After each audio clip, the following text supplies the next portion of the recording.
A graça e a paz do Senhor, tudo bem com vocês?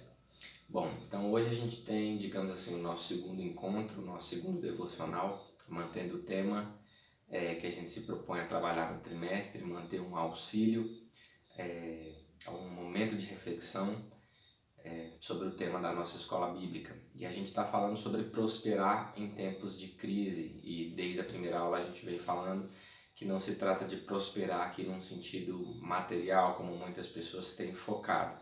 A ideia é de que nós podemos progredir, nós podemos crescer, amadurecer em momentos de crise. Na primeira aula nós falamos que Deus sempre preserva o seu povo, independente das situações, por mais difíceis que elas sejam.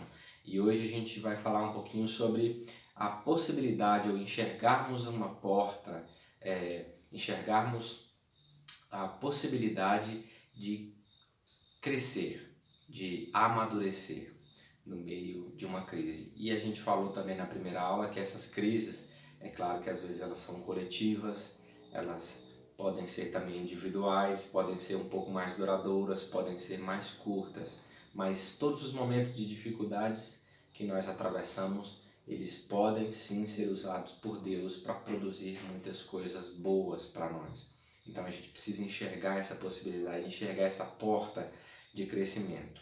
E é um pouquinho incomum porque a teologia da prosperidade, tão enraizada nas igrejas nos nossos dias, ela vai dizer que o crente ele não tem problema, ele se chegar a um determinado nível de fé ou de espiritualidade, ou de maturidade ou de contribuições, ele vai alcançar um tipo de vida completamente isento de sofrimento. Então, a gente não está acostumado a trabalhar a ideia de progresso junto com o sofrimento, porque normalmente a gente se acostumou a repudiar qualquer forma de sofrimento ou atribuí-la simplesmente ao maligno, como se ela tivesse somente poder para nos destruir, como se não tivesse nada de bom que pode ser feito no meio dela.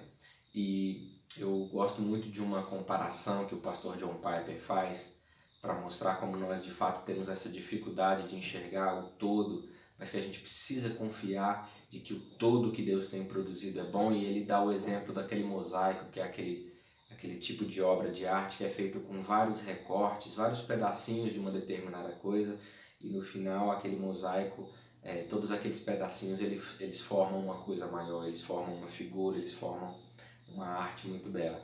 E a nossa vida é mais ou menos como aquilo. Às vezes a gente só consegue enxergar um pedacinho, uma pecinha daquele mosaico, mas Deus ele consegue enxergar a peça inteira. Então, de repente, o ano, a década, o tempo, o momento em que você vive é só uma pecinha daquela e você só consegue ver ela.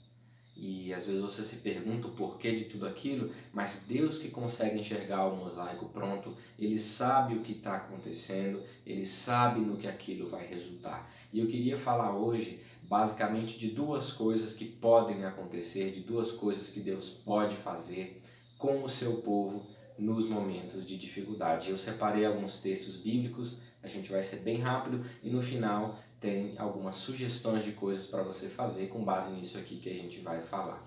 E a primeira coisa que eu queria fazer, está aqui na tela, que eu queria dizer é que Deus pode estar produzindo em nós perseverança. Ele pode e frequentemente usa as adversidades pelas quais nós passamos como um meio de trabalhar em nós a nossa perseverança, a nossa esperança, o nosso caráter, mas especificamente a perseverança, essa força de resistência que nós adquirimos com o passar do tempo, com o passar por diversas aflições. E tem um exemplo muito conhecido de um texto de Paulo aos Romanos, no capítulo 5, versos 3 e 4, onde Paulo diz: não só isso, mas também nos gloriamos nas tribulações, porque sabemos que a tribulação produz perseverança. A perseverança, um caráter aprovado. E o caráter aprovado, esperança. É muito interessante que esse texto ele vai mostrando como uma coisa produz outra, que produz outra, que produz outra. A gente começa com tribulação e termina com esperança. Então Paulo deixa muito claro que frutos surgem no meio de tribulação. No caso aqui, 3 frutos, né? A gente pode progredir em perseverança, a gente desenvolve um caráter aprovado e ao fim a nossa esperança no Senhor, ela cresce mais ainda. Então Deus ele usa as tribulações pelas quais nós passamos, e Paulo especificamente pela perseguição pela qual passou, para produzir em nós esse tipo de coisa.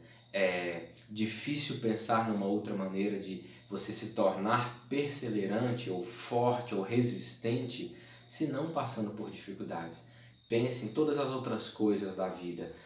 Você se torna bom conhecedor de um determinado assunto se você se esforçar em exercícios, em estudo, se você se dedicar na busca por aquele conhecimento. Se você precisa de realizar exercícios físicos, se você precisa melhorar a sua saúde, o seu condicionamento físico, você sabe que no início vai ser muito doloroso. Então, se você tem a meta de correr 5 quilômetros e você hoje não consegue correr nem 500 metros, você sabe que os primeiros dias do seu treinamento eles vão ser extremamente difíceis, mas no final você vai estar muito mais resistente, ou seja, perseverante. E com as coisas da vida não é diferente. Nós nos tornamos fortes e resistentes a partir do momento em que passamos por diversas adversidades. Então, o nosso Deus ele pode e sim, e ele opera sim esse tipo de coisa em nós. Preste bastante atenção com as coisas que você tem vivido, se elas são difíceis, e tome cuidado para que você não se foque tanto na questão negativa, na questão da dificuldade, e que de repente você não consegue enxergar o que Deus pode estar produzindo em você. Então, muitas vezes com a consolação que você vai receber no meio dessa tribulação hoje, você vai consolar futuramente uma pessoa que passa pela mesma tribulação. É interessante que Deus não escolheu uma pessoa que não entendesse do assunto para falar sobre tribulação.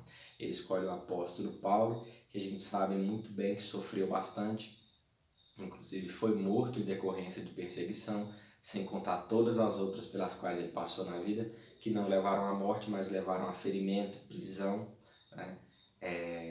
Grande medo, grande temor. Então Deus ele escolhe um homem que sofreu bastante para nos mostrar que as tribulações elas vão produzindo em nós maior perseverança, elas moldam em nós um caráter aprovado segundo a vontade de Deus. Então nós nos tornamos cada vez mais esperançosos nas coisas de Deus. E olha só o que o mesmo Paulo fala agora para a igreja de Corinto, 2 Coríntios 4, 17 e 18.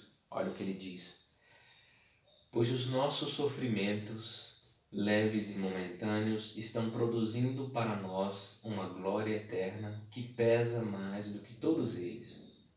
Assim fixamos os olhos, não naquilo que se vê, mas no que não se vê. Pois o que se vê é transitório, mas o que não se vê é eterno. Então, veja a que ponto Paulo chega. Ele consegue olhar para as coisas eternas de uma maneira tão atenta e tão profunda e tão dedicada que as tribulações pelas quais ele passou, e a gente sabe que não foram pequenas, ele consegue chamar de leves e momentâneas. Não que elas sejam leves e momentâneas em si, elas são leves e momentâneas em comparação com o que vem depois. Então veja que esse homem é exercitado em tribulação, que tornou-se resistente, perseverante, que foi aperfeiçoado em seu caráter por Deus, ele se torna tão esperançoso, como ele falou anteriormente aos romanos, que ele consegue concentrar-se naquilo que é eterno a ponto de entender o que ele passa hoje como leve e momentâneo. E a segunda coisa que eu queria falar, que Deus pode estar produzindo no meio das nossas tribulações, é santidade. Nós podemos progredir em santidade, ou seja, em conformidade com o caráter, com os mandamentos de Deus, estarmos separados das demais coisas, daquilo que não vem do Senhor, nos separarmos exclusivamente para Ele, nós somos aperfeiçoados nisso também, nos momentos de tribulação. E eu separei um texto muito conhecido também, que está lá em Hebreus, capítulo 12, diz assim: nossos pais nos disciplinavam por curto período, segundo lhes parecia melhor. mas Deus nos disciplina para o nosso bem, para que participemos da sua santidade. Nenhuma disciplina parece ser motivo de alegria no momento, mas sim de tristeza. Mais tarde, porém, produz fruto de justiça e paz para aqueles que por ela foram exercitados. Portanto, fortaleçam as mãos enfraquecidas e os joelhos vacilantes. Os versos 10, 11 e 12 do capítulo 12 de Hebreus. Então veja só que Hebreus ele faz uma comparação da nossa vida natural, por assim dizer, com as coisas de Deus. Então ele vai fazer o ouvinte se lembrar que ele teve ou tem pais que o corrigiram quando ele, até certa idade, quando ele precisou, e que essa correção nós mesmos reconhecemos que é para o bem. Muitas vezes a gente se lembra, aquela surra que eu levei, aquela correção que meu pai me deu ou que meu pai me dava, serviu para que hoje eu soubesse que isso é certo, que isso é errado, para que eu evitasse isso, para que eu evitasse aquilo, para que eu corresse atrás disso, para que eu abandonasse aquilo. A gente se lembra dessas coisas. A gente se lembra que aquela correção, e como criança a gente não entende por que na hora dói. Mas depois de velhos, conhecendo um pouco mais da vida, conhecendo um pouco mais das coisas, a gente se lembra que se não fosse aquilo, tem até uma frase muito popular que diz que quem não apanha em casa, apanha na rua, né? E a gente sabe o tanto de gente que precisa apanhar depois na rua, que precisa ter a sua liberdade cerceada pela polícia, ou que muitas vezes até é vítima da própria violência de pessoas e pessoas, porque não teve a devida correção. Então a gente aprende a dar muito valor na correção dos nossos pais. E veja que o exemplo é o mesmo, né? Na verdade, essa correção dos pais é um exemplo das coisas que o Senhor faz. Como nós só enxergamos uma pecinha do mosaico, é muito difícil para a gente ver sentido na correção agora. Mas produz fruto, veja só, fruto de justiça e de paz para aqueles que por ela, ou pela disciplina no caso, foram exercitados. Então Deus, ele usa assim muitas tribulações como maneira de nos corrigir, de nos castigar. E a Bíblia fala, esse mesmo texto, que ele castiga quem ele ama. Que se um filho não tem correção, é porque não é filho de verdade, é bastardo. Porque todo pai que ama se importa com a conduta do seu filho. E Deus faz a mesma coisa conosco. Tem coisa que a gente não consegue abrir o olho enquanto a gente não é castigado, enquanto a gente não sofre a consequência daquilo. Então, imagine, por exemplo, que você foi mau funcionário por determinado tempo e acabou perdendo seu emprego. Talvez você se frustre, sofra e questione ao Senhor porque você perdeu o emprego. Mas pense só que se você não tivesse perdido, talvez você não fizesse uma análise da sua conduta, talvez não caísse a ficha de que você vinha sendo mau funcionário.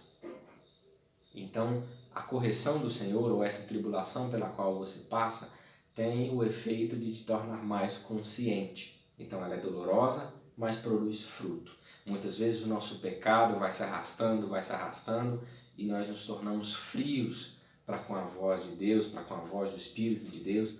Não nos damos conta da gravidade daquilo e às vezes é necessário uma grande tribulação em decorrência daquele pecado para que a gente então, mais quebrantado, seja restaurado por Deus, adote uma nova vida. É por meio dessas coisas que o Senhor nos trata. Então nós vimos que Ele pode trabalhar a nossa perseverança e Ele pode trabalhar também a nossa santidade por meio das tribulações.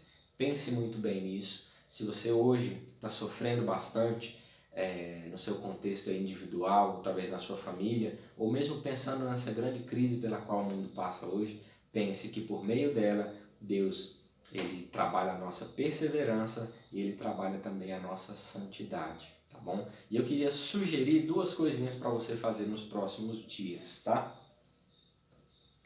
Primeira delas, ore agradecendo a Deus por tudo o que tem acontecido com você e pedindo que Ele lhe dê crescimento em santidade. Então, pense em tudo o que tem acontecido e se você murmurou bastante sobre as coisas pelas quais você passou, pense que Deus estará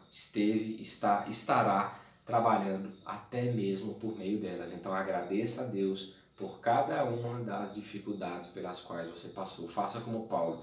Nos gloriamos não só nisto, mas também nas tribulações, porque elas produzem perseverança, um caráter aprovado e, por fim, esperança. A segunda sugestão, leia o Salmo 119, versos 71, e veja como até mesmo um castigo produz bom fruto.